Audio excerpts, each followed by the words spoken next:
Анджело Ричард 1962 жылы 29 тамызда дүниеге келген. Оның ата-анасы білім беру жүйесінде жұмыс істеген. Анасы экономика пәнінің мұғалімі, әкесі орта мектепте жетекші кеңесші болған. 1980 жылы орта мектепті бітіргеннен кейін ерікті өрт сөндіруші болды.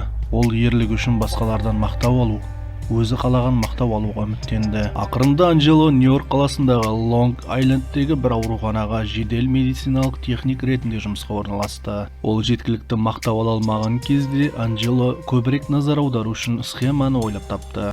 Ол ауруханадағы науқастарды ауыр жағдайға келетін рецептсіз дәрілерді енгізу арқылы уландырады. Содан кейін ол құрбандарын құтқарып, осылайша дәлелдейді. Оның әрекеті әріптестері мен басқа пациенттерді таңқалдырды.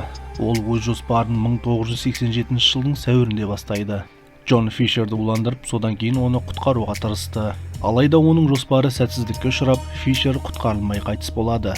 Анджело қайта-қайта тырысып, ауруханадағы науқастарды улап, содан кейін оларды құтқарды. Кейбір науқастар құтқарылды, ал басқалары болмады.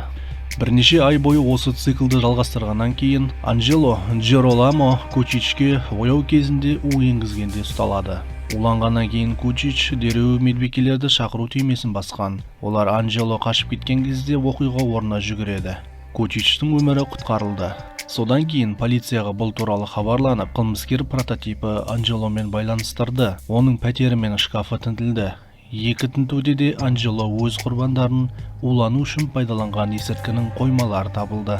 Анджело тұтқындалып, екінші дәрежелі кісі өлтірді деген бірнеше айып тағылды. Сот барысында екі психолог оның жеке басының диссоциативті бұзылуы бар екенін айтты. Бұл бұзылуда ол ісінде не істеп жатқанын білмеді, өйткені ол құрбандарын уландырған кезде басқа тұлғада болды. Дегенмен екі психикалық денсаулық сарапшысы Анджело тұлғаның бұзылуына зардап шексе де, бұл диссоциативті сәйкестік бұзылу емес.